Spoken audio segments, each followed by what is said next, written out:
At Subway, start your day the flavorful way by adding new guacamole to your favorite breakfast sandwich. Perfectly made with a hint of jalapeno, our guacamole turns up the flavor to your breakfast. Try it today on a hot and toasty egg, white, and cheese. Subway, eat fresh.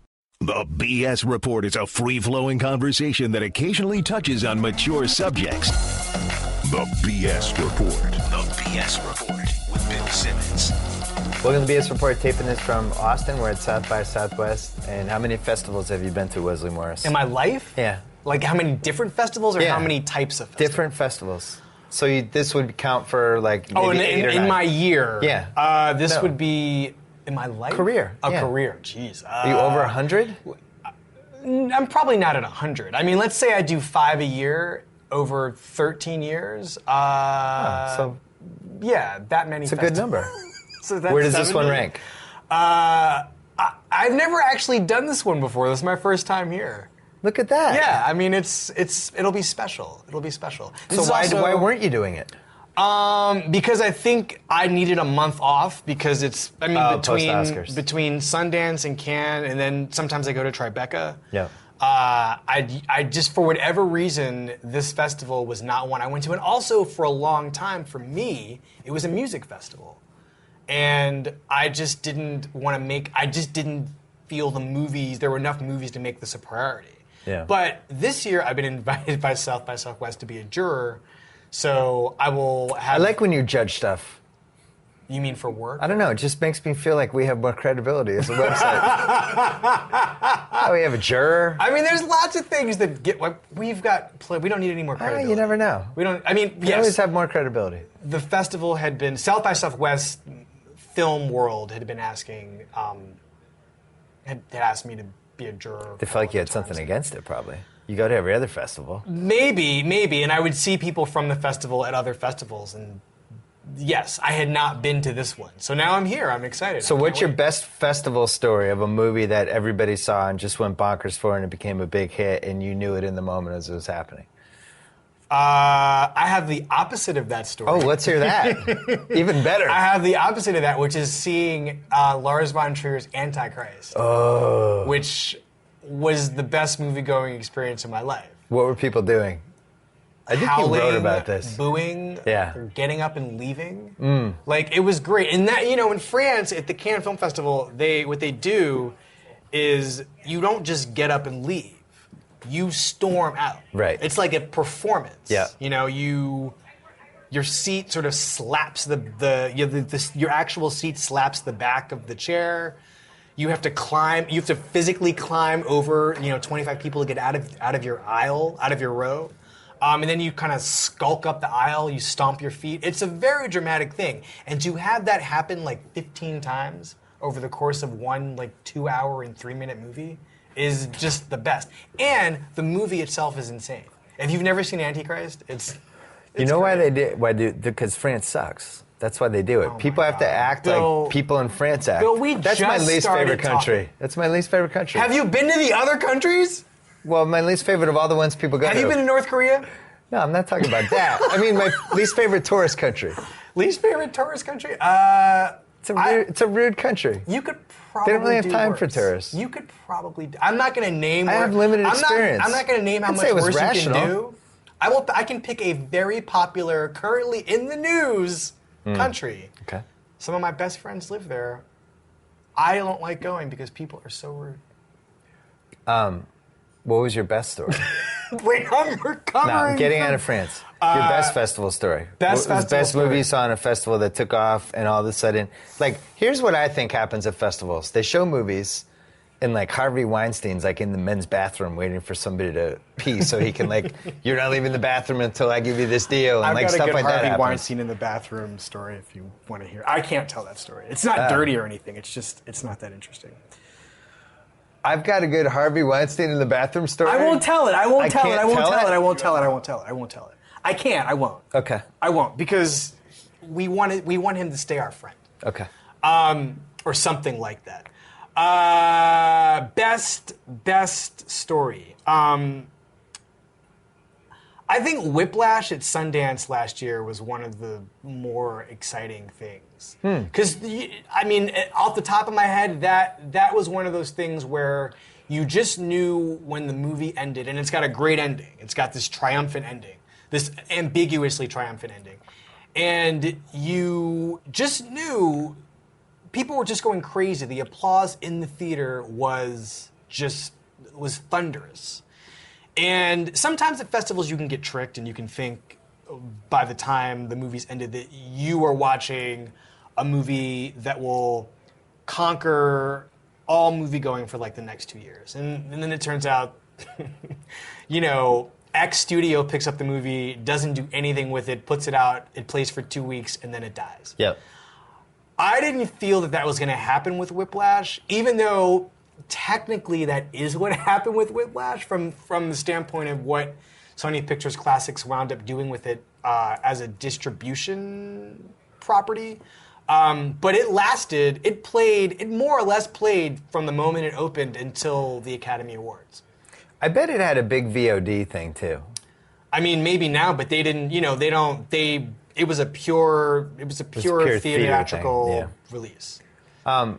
Since the last time we did anything was our Oscars preview. Yeah. Which we taped because you were in LA. We taped it like January 22nd, something like that.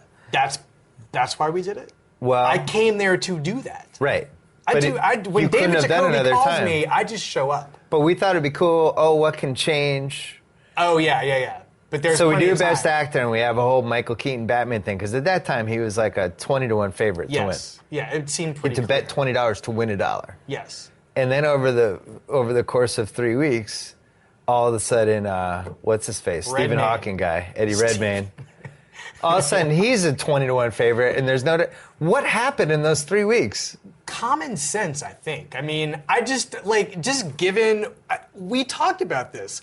Given what the public thinks acting is, it's just so clear what it is. I mean, it's so clear what people want to see actors do to tell people that actors are acting. Yeah. And Eddie Redmayne is doing that in The Theory of Everything. So do you agree or do you disagree? Of course I disagree. I'm not saying that his degree of difficulty wasn't high.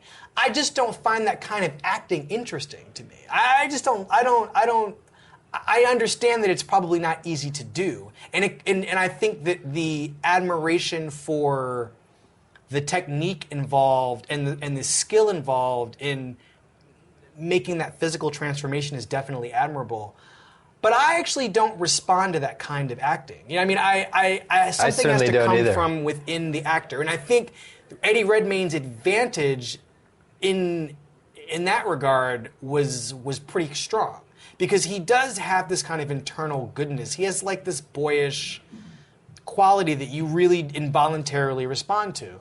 But I think acting has changed. I think since Raging Bull, how we think of acting is completely different after 1980 than it was before 1980. And I think the idea that you can change your body and Elizabeth Taylor did this too for Who's Afraid of Virginia Woolf, but not and she won an Oscar for it. But I think Raging Bull, like seeing a man do it in this way, and seeing him do it at such an epic scale, and seeing him so handsomely rewarded for having done it in a movie that many people think is a classic American motion picture. I think it changed for young actors who grew up on De Niro. It changed what actors felt they had to do in order to be considered a great actor. And it's not something that you bring from within yourself. It's something you physically have to show you've done, like losing the weight, getting in amazing shape. Playing some disability. Playing a disability, putting the weight back on. I mean, De Niro does all of those things in that.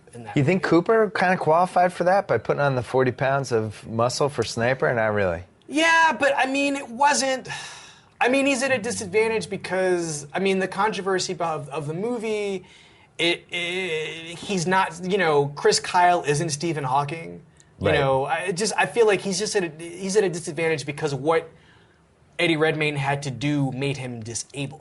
Yeah. As opposed to Chris Kyle Bradley Cooper turning into Chris Kyle, making him somewhat in the scheme of the narrative of American Sniper, superhuman. So, you know how I love to do the 5-year waiting period for the Oscars? This is how we should do the Oscars. Oh, yeah. You wait 5 years, and then you give the Academy Awards? What our mistakes So what are we going to do? What are the mistakes going to be 5 years from now? From last year? From the show that just what happened? Just happened? I feel like we're going to feel weird that Birdman won. I don't know. I mean, I feel like Birdman is a movie despite what people don't like about it. I think Birdman's a movie that people are going to recognize as a technical achievement, as a feat of movie making. It is undeniable. Like, would you say like Gravity? No. I mean... You think Gravity holds the test of time with how that movie Best was Director. made? It is Best Director. It didn't win Best Picture. No, I think. Oh, you're saying, will 12 Years a Slave look... Well, 5 years from now, we'll be like, 12 Years a Slave, really? I think we'll be fine with that one. Okay, I think so too. I mean, every year I go through this thing where like I kind of have to tell myself I don't care. Yeah. Like who cares? But I'm the opposite. I care way too much. I care a lot. I care a lot about the nominations. I care a lot about what the 5 to 10 movies are. I care a lot about, because I think that tells a really interesting story about the people who make our movies. I mean, I've said this 1,000 times, but I love the Academy Awards because it's not a critics organization telling you what that critics organization thinks is the best movie. Yeah. It is the people who make the movies that you either love or hate saying what they think is the best, either of what they do or of what they don't do, depending on who they give the Oscar to. And I think the thing about Birdman is it is ultimately a Hollywood movie that Hollywood no longer makes, and so it came to Hollywood via these unusual funding routes. The problem with Birdman was what happens sometimes is it's a really original movie that if you didn't know that much about it, you were going to get into. Yeah. But if you had your neighbor and your wife's buddy and you got to see Birdman, you can't go into that movie that way, I don't think. I saw it, I knew nothing. I was like, oh my God, what is happening? The more Maybe not. background You saw it really early. I saw it super early. I had no idea what it was about. And I was like, wow, I'm blown away. Right. If I had seen it in late December, I don't know if I would have felt that way. But don't you feel, I mean, I think that's true for any movie. I feel like there are very few movies that once the Oscar train if we're just dealing with the context of the Oscars, once the Oscar train takes off, people get to the movie, more often than not, what I hear is, really?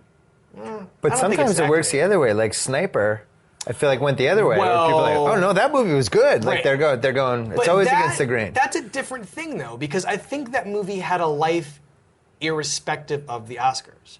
I think that was a movie that didn't need the Academy Awards to propel it to all the money it made. I think it made to the $375 million it made. Right. I think, and counting.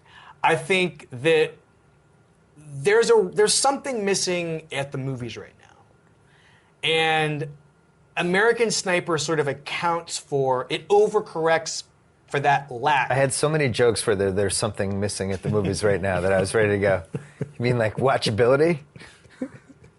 Taste? Yes. I mean, you talking about American Sniper? No, or just like, in general. Yes. No.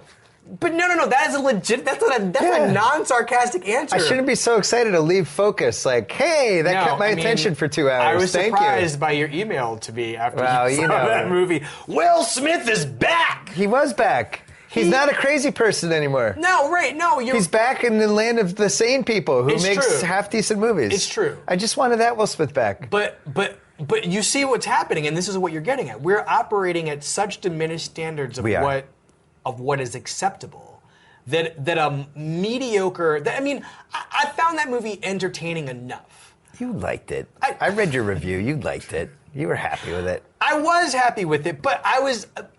What I wrote is true, but I also think that it's not a great movie. It is a pretty good movie, both for what it is and just as a movie on its own terms. I think it's pretty good. We disagree on the girl. I think the girl's a star. You're straight. I am gay. Yes. That's why we disagree. There's a line for me. There's a line. And I think Margot Robbie is, for me, there are some actresses who I cannot hear the dog whistle. Yeah. I don't get it. Yeah. I think there are a lot of I hear actresses. the dog whistle. You're deafened by Yeah. the dog I'm like, whistle. whoa, is dog the whistle. problem. Yeah. And I think a lot of don't people think I'm who deafened. cast our movies are deafened by the dog You're whistle. either a star or you're not. Like Sharon Stone. Is she a star? Sharon Stone, Irreconcilable Differences. So we're going way back. Oh like my God. She's in the movie 83. for 10 minutes. Yeah. Okay. I knew. Oh, you knew. I knew. You were dog whistled.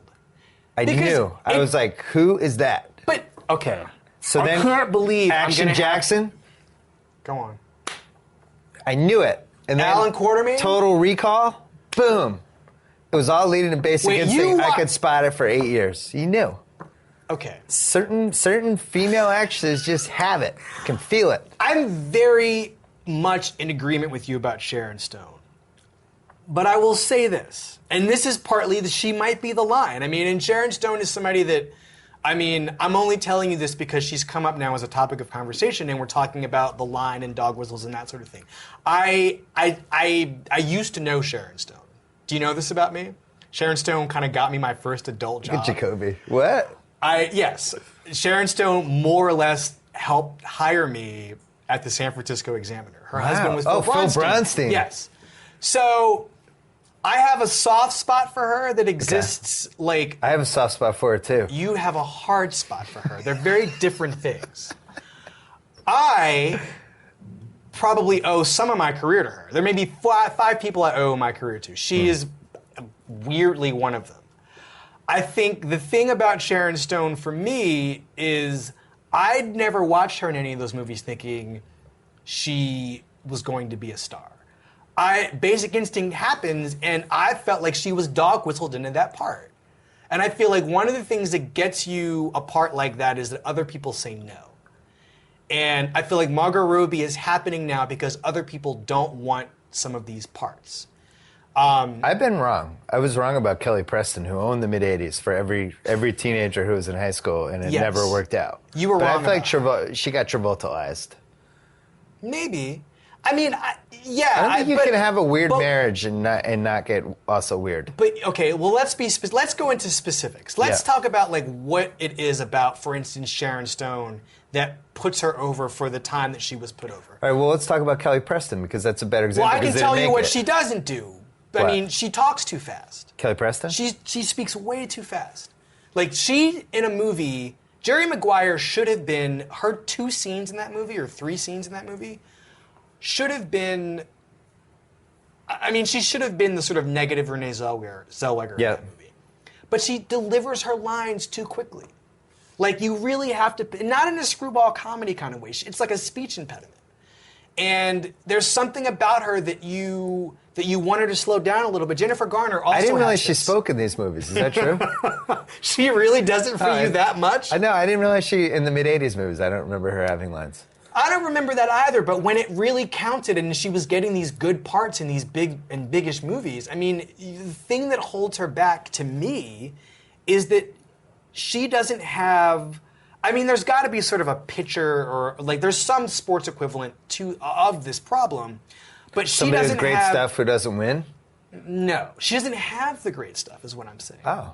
I think that she is limited because she doesn't have. She's a terrible free throw shooter. Well, we found that on For Love of the Game because that was her big shot. Everybody loses with For Love of the Game. I'm sorry. Not the MLB Network because they keep showing no, it. But I mean, Kelly Preston is a really good example of somebody who she should have made it. It should have worked for her, but it didn't. Should have worked. And there were other people who did. I mean, at the time that she was a thing, she also had Bridget Fonda, also kind of being a thing. You had No, Kelly Preston owned the blonde, kind of precocious, but sultry she was blonde a corner for redhead, 4 right? years. No. Was she a blonde at her? Oh, no. Come on, Wesley. Jerry Maguire, she was a redhead, right? No, but I'm talking 80s. I'm talking Secret Admirer, Mischief. But those were girl parts. I didn't watch those movies and think that person's a star. I just didn't. Margot Robbie's a star. You really She's gonna have think a long so? career, yes. I don't have. I mean, I definitely don't have with her a problem. I just feel like I watch her and I feel like for me, what it is the accent. She's just going to have to be Australian. I think we should talk about this right now because I feel like accents are. Well, this is what ruined Chris Hemsworth in Black Hat.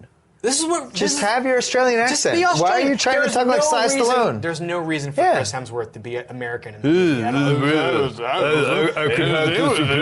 It's like, what are you doing? I don't know what he's doing. I don't know why Michael Mann needed him to be an American in that movie. Just be Australian. And in Thor, it's great because he's British. He'll be British in that movie. But I don't know in most of these movies, beyond the actorly challenge of doing the accent, why most of these guys do the accent. We were talking about Margot Robbie. Yes. And why and it doesn't work for me. So let's start there. Why doesn't it work for you? Can't act? We don't know yet. I mean, I think she was good in The Wolf of Wall Street. I would like to see her do something else other than be this sex toy with a twist of something. Like in that movie, it was... Well, I'm not sure what the twist was. There really wasn't one. It was basically like the Goldie Hawn foul play part, like where you're just kind of being ditzy, but you're maybe not as ditzy as it seems. And, okay, but Margot, you know what I mean? Margot Robbie and with a little sex Goldie on Hawn. No, I know totally, they're different, right. But I'm saying we've seen that part for yeah. I mean, decades. but see here. Okay, so what I was getting at when we were trying to figure out what the differences were among people like Margot Robbie and Kelly Preston and Sharon Stone. Ali Larter, I'd like to throw in. Ali Larter is... Whipped Cream Sundae. Ali Larter is somewhere between Margot Robbie and... Kelly Preston. And Kelly Preston, yeah, yes. It's like they had a baby. Yes. We talked about this. I love her mouth. She's got a great mouth. Love Ali Larter. But in terms of what I need when I go to the movies from an actor or a star...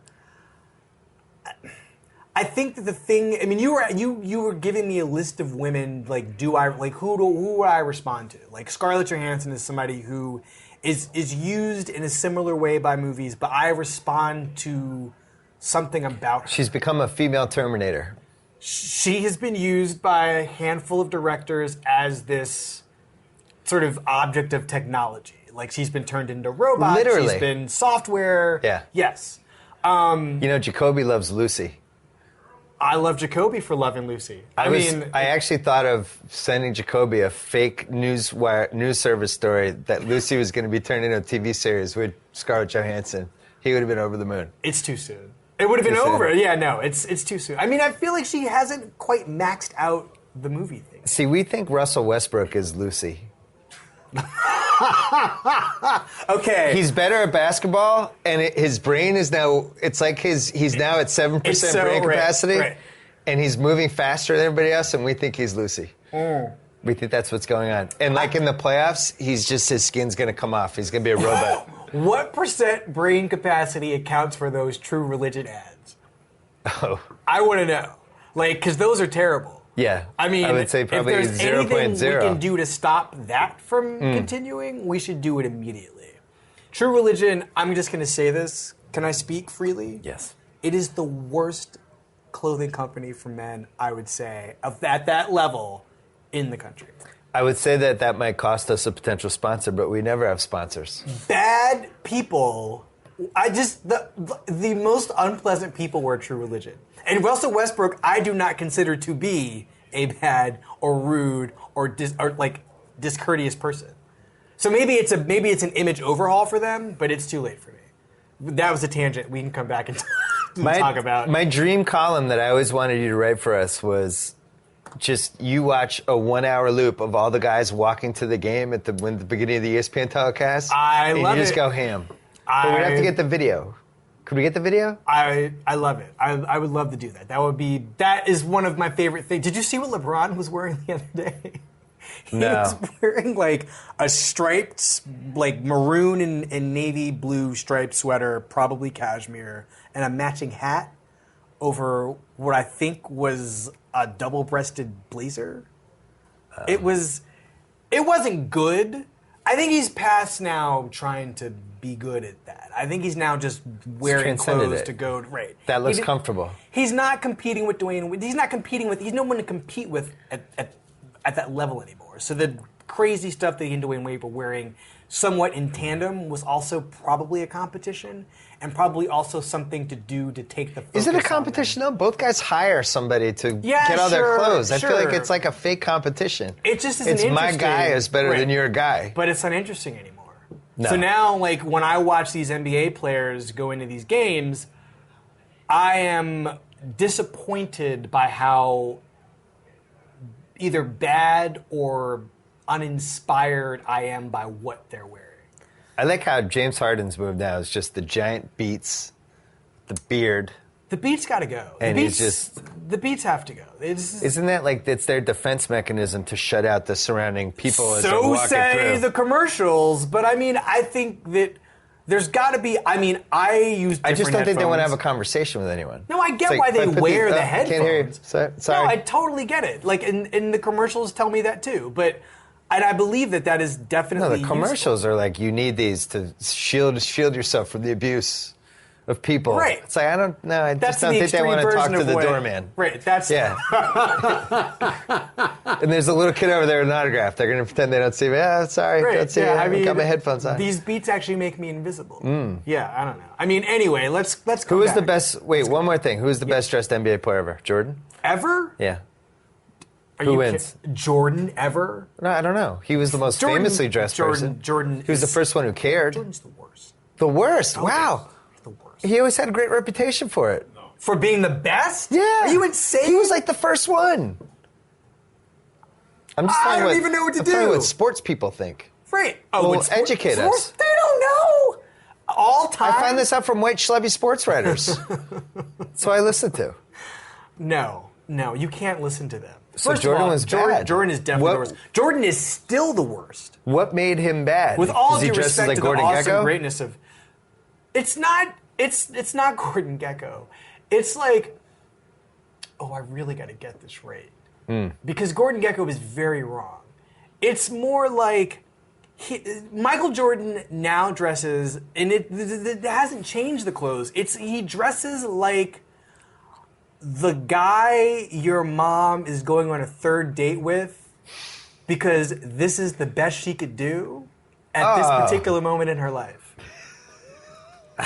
She's got to finish night school. She doesn't have time to like do a better He's been comparison married and he shopping might have a couple situation. kids. Setting that aside, he just seems kind of like he dresses like a loser. He dresses like a guy with more confidence than he has earned the right to have, which we all know is false. He should be president of the United States. So at this who's the point. best then? Who's the best of all time? Or athletes? Give me I some think athletes for that just- you've enjoyed. In any sport? Yeah. I think for sheer gumption, you can't. It's hard to deny the Walt Frazier's of the world. I mean, Walt Frazier, a lot of what he wore, I mean, even in the period in which he was wearing it was terrible or bad, but he had style. He had real style, and he believed in what he was wearing. I don't know what Michael Jordan believes. Nothing comes off of him that's good in those clothes. You see Clyde, and you don't want to dress like him because you could never duplicate that confidence, but you just believe in that person, and you believe that person believes he can do anything. And there's nobody who wore clothes where even if you disagreed with what he was wearing, you could not disagree with how those clothes made him feel. I'll tell And you, that makes him the best. tall, black with cool facial hair, if you know how to dress, it's going to be effective. I wouldn't know anything about that. Mutton chops. I don't know anything about that.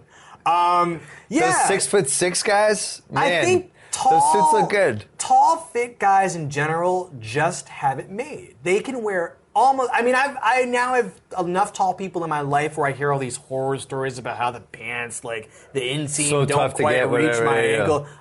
Get there first is what I tell you. Dave Jacoby is one of those people. We've had this conversation.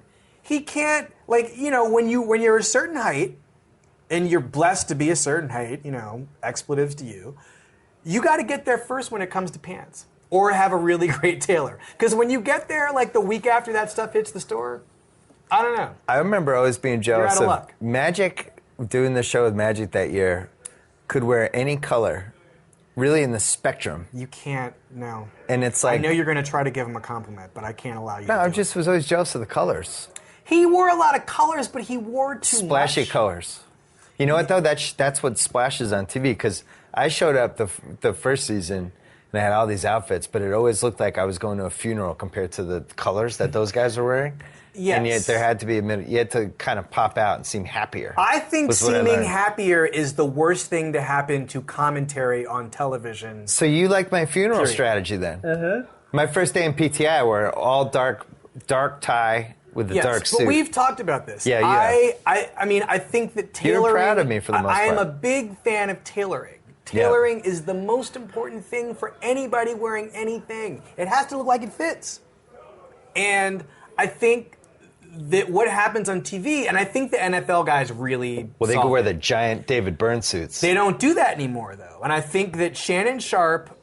You're saying that the new wave of guys. turned a corner. Yeah. Right. Now, I think Shannon Sharp was the best-dressed guy doing commentary on television. Wow, so he's doing something right at least. Yes. At the very least, he's looking good. Great. He's looking good. Good news for Shannon Sharp. Good news. It's the only compliment I will ever be able to give him. Yeah, but he it's the looks only one I'll great. listen to. He looks great on TV. And I think that, and Rodney Harrison also looks really good.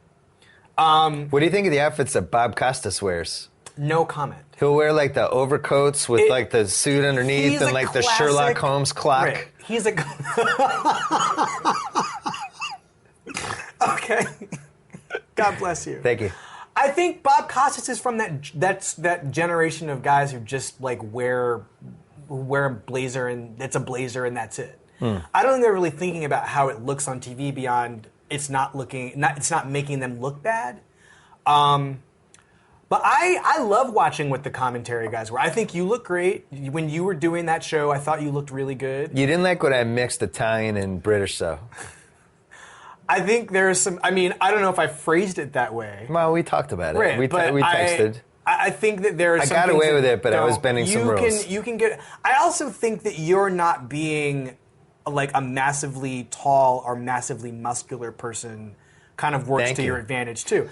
I'm not calling you a fat, out of shape person. No, I'm I saying know. that, like, for Because instance... if you're like this, you're going to look different. Yeah, and if you're like a giant... Well, no, it's not just that. It also is that you kind of have to find things that just look... I mean, I think you have to find things that look good on you, period. And Yeah. things that you feel comfortable in. A lot of those guys aren't suit wearers by nature. You know who looks really good on TV is Teddy Bruschi. Teddy Bruschi. He looks great. Shout out to Teddy. Yeah, I mean... Super Bowl champ. He does really well by his body type, and I like seeing what he wears. He also, because of the way they shoot those shows, he now is, he gets full body shots. So he has to look. Those guys have to look good. Oh yeah, because they got the giant shoes have to look spaceship great, set now. right? Yeah. The shoes have to look great, and your hair has to look great. The Do you whole know thing. how awkward it is to do those? Probably extremely. I uncomfortable. absolutely hated them more than anything. Yeah. Because I can't. You have to stand still. You can't do this, and you can't. And your hands got to go somewhere. You and have to it's behave yourself. And you just feel like the camera, and you're like, what's my groin look like? Like there's a million things going on. No, Is my zipper down? It's not a comfortable. It does I not hate it. look comfortable. Those guys don't always. I find that the guys who work together a lot, like Merrill Hodge and Tom Jackson and those guys, when they have to do those, what I would at some point found embarrassing. Those like long shots where like Jaws goes back and throws the ball and somebody catches it or whatever they do. Yeah. Those are embarrassing. That was a great way to explain that, by the way, because that's exactly what happened. Whatever they do. So we have a ball, and it's a fake field, I don't know. and throw the ball. It's like they're doing reenactments of actual plays, but Yeah, I don't they're kind get of it. not. I don't know. They're trying to show I think us. my guess is they can measure the ratings by minute, and for whatever reason they're doing that. The rating goes like this: like, hey, we can't figure it either, but just throw it. There's a field and a football Just throw works it to somehow. Worski. People mistakenly think it's football. I think those guys are getting better at dressing from head to toe, and I also think that somebody is telling them what not to do at the very least. I mean, but it's different. It's funny though, because from sport to sport, like the NFL guys have it okay. The hockey guys, Don't. Here's why I know the hockey guys are trying. And I'm not picking on hockey guys because they're please, hockey guys. let's do. Please, no, pick I them don't. up. I don't want Hockey coaches dress like movie ushers. I've been saying this for 20 years. You see a hockey coach, you're like, is it theater 3? Is it theater 4? They're just standing there with your tickets. I always found there to be like a used car salesman aspect Maybe to that the hockey too. coaches. Yeah. I mean, movie theater usher is actually good, but I find there to be, because I mean, they have a kind of power and a confidence. I wouldn't go so far as to call it swagger, but they do dress. Wouldn't call it swagger. They don't wear suits. No. So they wear a blazer and a pair of slacks. I hate that word, but it's the right word for how They dress like they came home and their wife said, "Why didn't you wear the tie I got you?" Yes. I thought you'd wear that today. There is something, and there's sorry. also something you kind of like fear and don't trust about a hockey coach. But look, at least the hockey coaches are making an effort. We can go back to the NFL. We can go. Like Major League Baseball. I don't know why the managers have to dress the way. Why are they wearing the uniform? It's idiotic. It's insane. It's infantilizing. It's one of the 30 dumbest things about baseball. And it completely. What number in the 30? It's in the 30. Okay. Is it high up? No, 'Cause I feel like number it's- one is your games are too long. Please fix this. I don't have you. Number one is my son can't watch anything for 4 straight hours. So you have to fix this. I don't get the complaint about how long baseball is. It's too long. I don't know. What do you want to shorten? How do you move it do faster. This? How do you move it faster? Nobody gets out of the batter's box. You mean it all? If you warmed up in the can't- bullpen, come in and start You pitching. can't step out to adjust? You don't get warm-up throws. I don't know. I feel you want to You don't have get a to time lead off clock. base anymore. You want to have a time No clock. more pickoff throws. What? No more pickoff throws. I'm getting rid of them. They're out. During the regular season, and then it can come back during the playoffs? Pickoff throws are gone. I don't know, Bill. You have a line. Here's the base. You can go to here. They don't throw it over. Where's here? Is this second It's base? like whatever. Second base is there, and you can go to there, and that's it. No pickoff throws. We're gonna keep the game going if that's okay. I'm sure most of America is agreeing with you right now. No, because there's some people like, oh, we can't lose pickoff throws. But I'm a Pickoff throws are great. I'm What's more fun than a pickoff I'm a throw? cowardly person when it comes to changing rules of most kinds when it comes to sports. I'm fine. If this is how it is, this is how it is. I rarely watch a sport and think, this is dumb. I do think that things like making the hockey puck glow in the dark or whatever they were doing to make hockey more fun to watch, I thought that was a bad idea, but that wasn't a hockey. But you know rule. why That they was had a to do that? broadcast It's because the resolution of the TVs were so bad, Yes. nobody could see the puck. Yes. Now you wouldn't Yes. have to do that. Right. But I mean, Wait, hold on though. I'm good with rules. We were talking about style of TV people. Yes. And what's interesting is the whole equal rights thing has not progressed to the point that we had to talk about all males, if you noticed. Well, Now, I've got a lot of opinions about the women. When we're not going there. We can't do. But in my house, Okay. my wife has more opinions on the outfits of females on sports TV. Let's go than there. Any, Let's do no, it. we can't. Can we call Carrie? No, Why not? we can't. Can we just talk about The one best person? podcast ever in the history of the BS Report would be her subbing with me and you guys looking at slides of all different types of people on TV. There is one person I am dying to don't talk do about. it. You can't. You can't. Okay, I will just say Can't. it started here and it's now here, and I have a lot of questions about how it happened. Okay. And I miss Pam Oliver. Pam Oliver's back. Thank God. She's back Back where? on Fox. Is she back on Fox? Yeah, Have she's they on the solved number all 2 that? team. They solved Okay. it. All right, good. Because that was some expletive.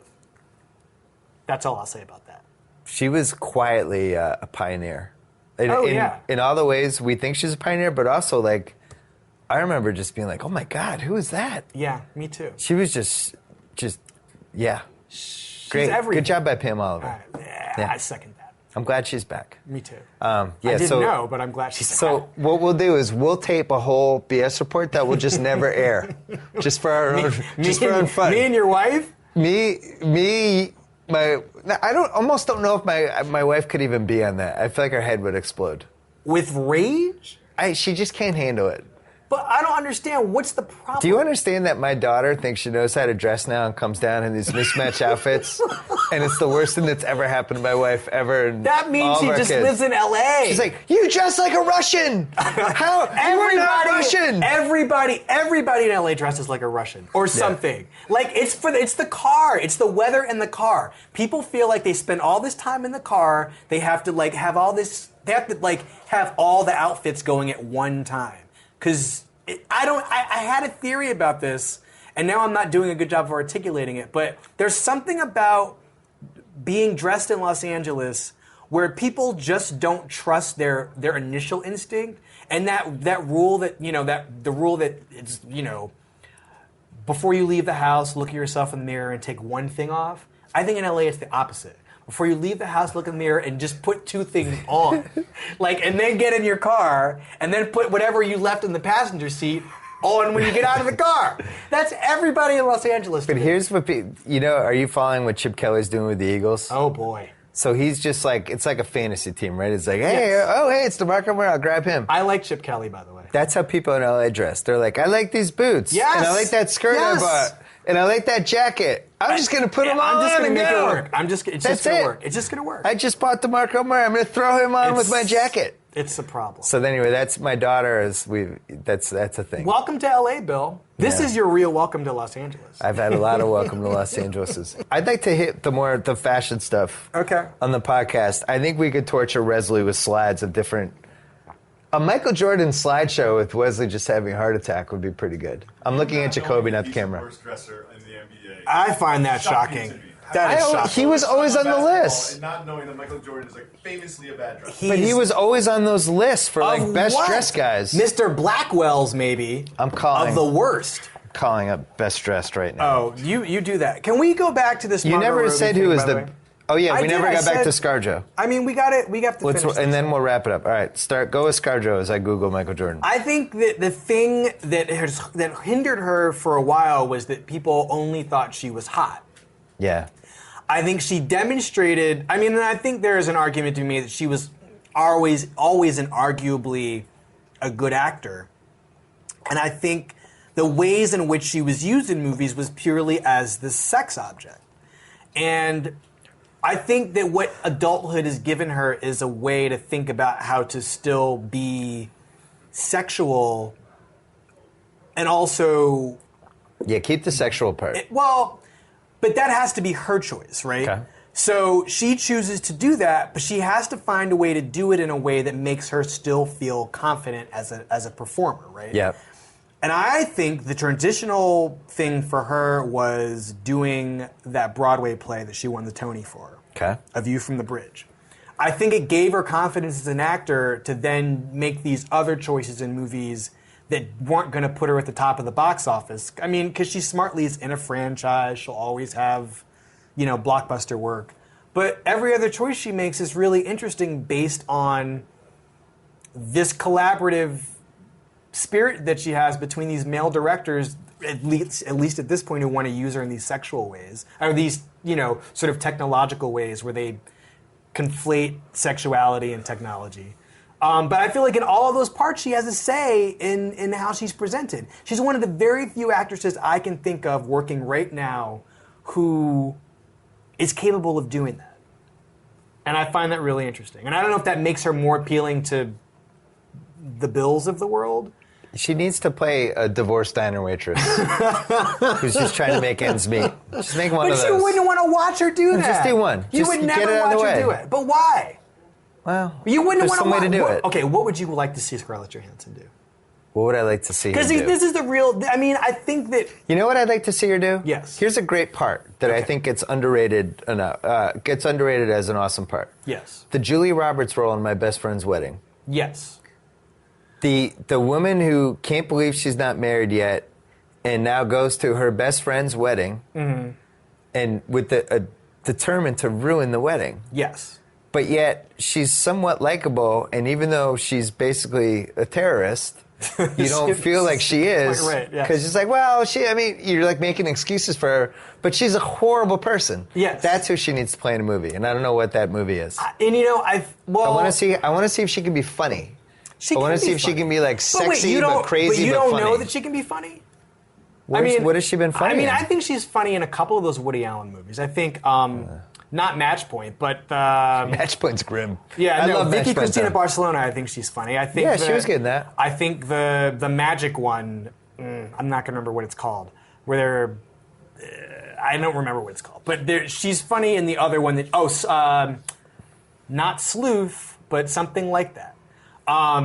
that begins with an S. She's fun. I think she is funny. You know what I'm doing next week? Yes. Rappaport and I are going to watch Beautiful Girls and do director's commentary for it. It's going to be amazing. Oh, you're going to love it. Oh, my God. It's going to be great. Oh, we have to go? All right, Michael Rappaport. I can't wait to watch that. Have fun. How dare he?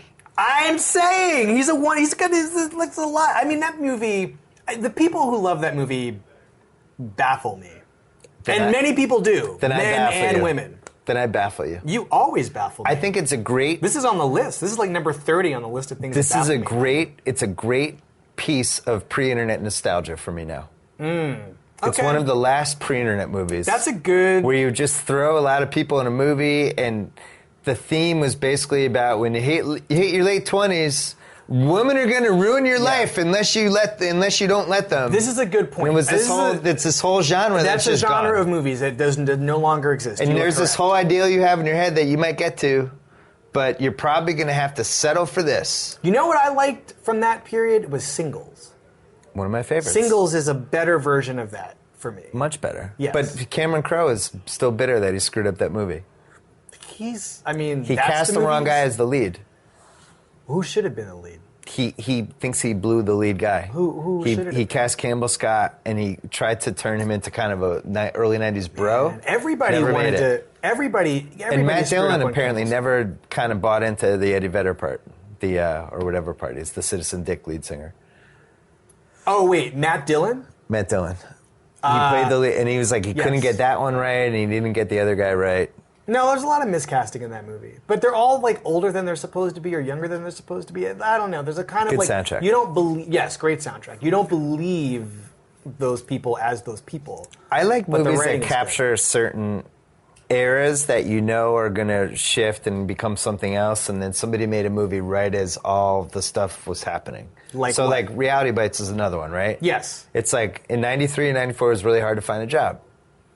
There was the internet hadn't been created yet. People are graduating college and they're like, "Hey, I want to be creative." Yes. Yes. Oh, you can't. You have these three options, or but you're going to have video to be plays at a huge part of that movie. Yes. And there's just nowhere to put the videos. Right. That's But funny. it's like, hey, what do? I have my dad's gas card. I'm gonna charge money to it, and that's what the Have you early watched that '90s was like. recently? It hasn't aged that well. it's not. It hasn't It aged does that not well. age well. I still am attracted to Winona Ryder.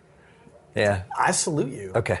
I think that's a worth. Like, she's somebody I'd love to see work all the time. Kicking and Screaming is another one. An Yes, era-specific, yes. Yeah, there's a whole pre-internet. What do I do now? Yeah. Oh God, I'm back at home. Yes. There's a, I don't know if I really like that genre that much because it still exists, but it doesn't exist in the same way that it does now. Late '90s was that whole high school movie. Hey, Hollywood realized that high school kids go on dates to go see high school movies, so we're just going to start making these. I don't know why they stopped because those kids still would like to go to the movies and see themselves, and I would love to Always. see. Why not? I mean, those movies were mostly bad, but they were always interesting. People always to watch. went to see 'em. Right? People went to them, and they were really interesting, and they had a star system in and of themselves. Well, people like the Duff, right? It's doing okay. Yeah. I've not seen it, and I haven't written about it. I should see it. I think it was pretty well received. Yeah, I mean, it does not appear to be bad. It's definitely doing okay. That'll be the new trend now is internet culture as it relates to high school kids. I bet that's like 3-4 years Yeah, but it's of always a movies. tragedy. Those movies are always about something the internet is doing that's bad because the Right. movies don't want But you to there's use a way the to internet. spin that. Right, but they won't. I think movies, it's the classic thing. Movies are always like making movies about the technology that's the threat to the business. TV, there's like 30 years that movies just attack TV.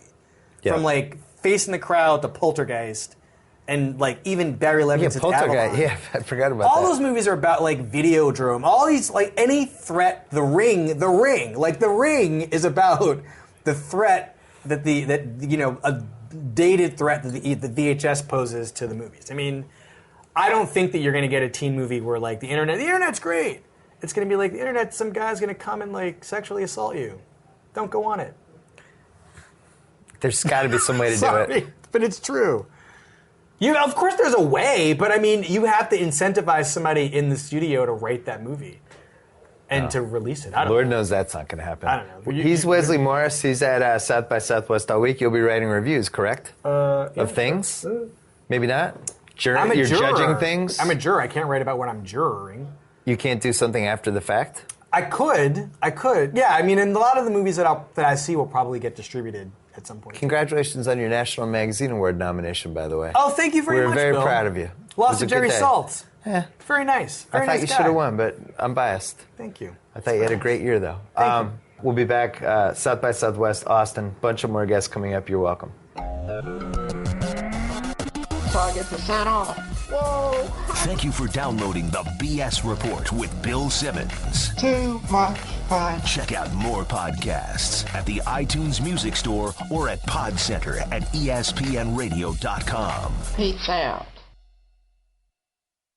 Gotta say, Golick, great call on grabbing Subway for lunch and getting guacamole on our subs. Told you this new guac really amps up the flavor. Yep, something adding up things can be great. Guacamole on your sub, a new co-host to replace you. What was that? Oh, no, nothing. Subway now has deliciously rich new guacamole made from ripe Hass avocados with just a hint of garlic, onion, and jalapeno. Discover how new guacamole turns up the flavor on any of your freshly made favorites. Subway, eat fresh.